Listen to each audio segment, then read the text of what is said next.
त्योहारों के दौरान खाद्य सामग्री की मांग बढ़ जाती है और इसी के साथ मिलावटखोर भी सक्रिय हो जाते हैं। मिलावटखोरों को रोकने और बाजारों में मिलावटी सामान के विक्रय को रोकने के लिए खाद्य विभाग सतर्क हो जाता है। त्योहारों से पहले ही विशेष टीम का गठन कर लिया जाता है जो विभिन्न स्थानों पर निरीक्षण करती है और सैंपल इकट्ठा करती है। इन सैंपलों को परीक्षण के लिए भोपाल भेजा जाता है। खाद्य विभाग के अधिकारी मनीष स्वामी ने बताया कि मिलावट रोकने के लिए सख्त कार्यवाहियां की जा रही हैं और टेस्टिंग के नतीजे 14 दिनों के भीतर प्राप्त किए जाते हैं, जिसके बाद दोषियों पर कड़ी कार्रवाई की जाती है।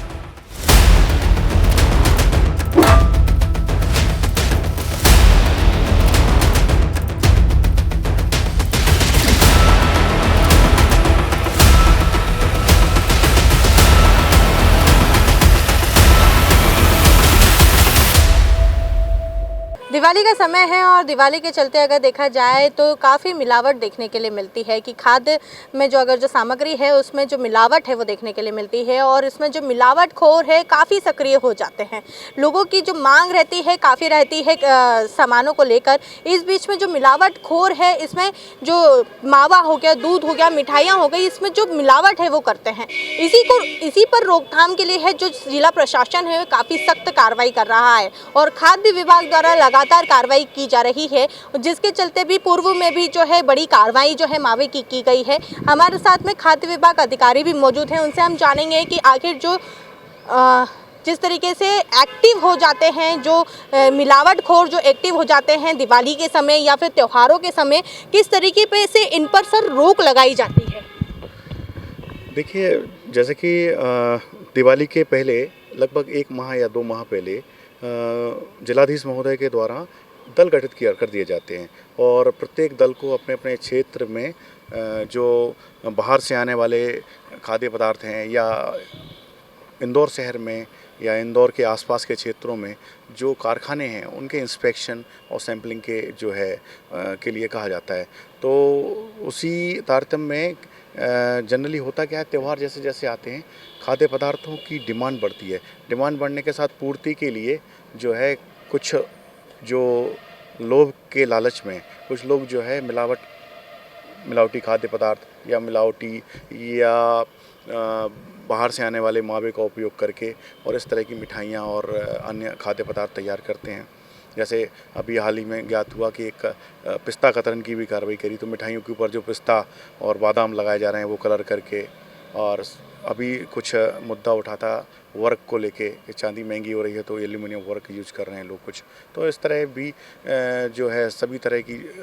जो शिकायतें हैं वो भी प्राप्त हो रही हैं और शिकायतों के आधार पर तो कार्रवाई हो ही रही है। साथ ही जो हमारी खुद की टीम जो है, जो लोडिंग अनलोडिंग पॉइंट्स हैं, मावा है, मिठाई है और अन्य खाद्य पदार्थ हैं, घी है, उसको लेके काफ़ी कार्रवाई हुई है। ख़ास तौर पे जो बाहर से आने वाले घी हैं, देखा गया बाज़ार में बिकने वाले जो घी हैं वो जनरली 500-600 रुपये के आसपास, 500 रुपये के आसपास का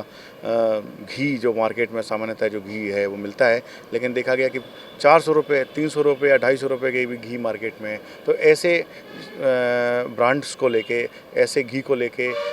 जिला प्रशासन के साथ गठित टीम के साथ हमने कार्रवाई की है और लगभग 8 से 10,000 किलो के आसपास जो घी है वो पिछले 1.5 से 2 महीने में जब्त किया है। सर, नकली की अगर बात आती है, अगर इस तरीके के जो सामान है अगर मिलावट करके अगर बेचे जाते हैं तो कहीं ना कहीं सबसे पहले जो पहला इफ़ेक्ट है वो आता है व्यक्ति की बॉडी पर, जो उसके स्वास्थ्य है उससे एक बड़ा खिलवाड़ करते हुए लोग नज़र आ रहे हैं। देखिए, जैसा कि बताऊँ, अनसेफ यदि कोई फूड आर्टिकल आता है और ऐसा कोई संदिग्ध भी दिखता है कि अनसेफ आने वाले की संभावना है, तो ऐसी परिस्थिति में हम सबसे पहले उस माल को जब्त कर देते हैं ताकि वो मार्केट में सेल ना हो। और ऐसा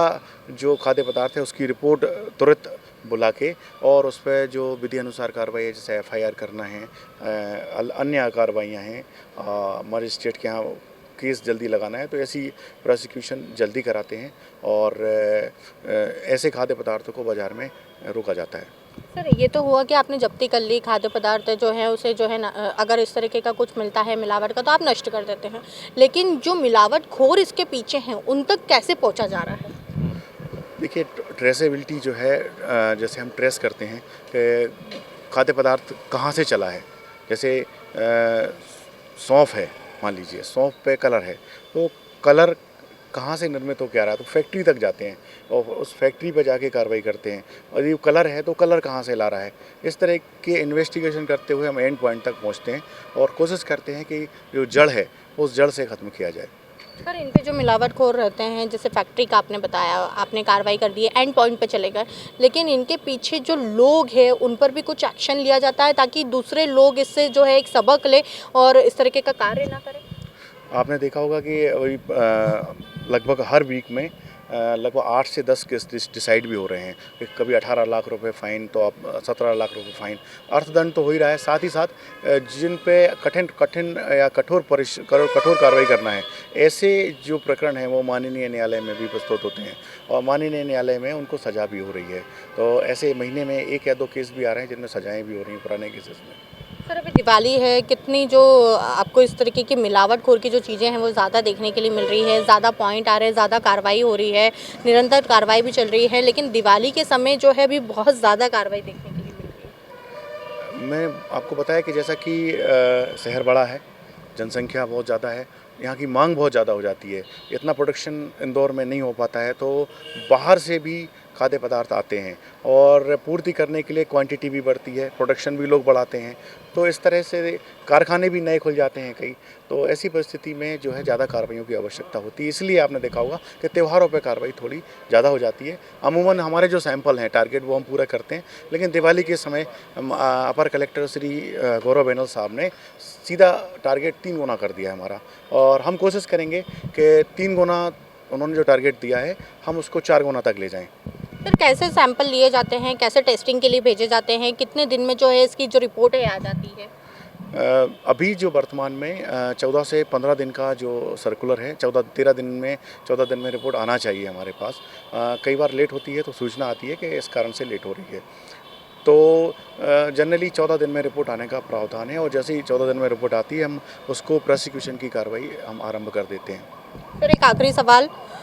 सबसे बड़ा एक सवाल जो है लोगों के मन में भी आता है, आम लोगों के मन में, कि खाद्य विभाग जो है पूरे साल तो कार्रवाई करता है, लेकिन जो कार्रवाई त्योहारों के समय की जाती है वो एक बड़ी कार्रवाई देखने के लिए मिलती है। तो सबसे ज़्यादा जो मिलावट है वो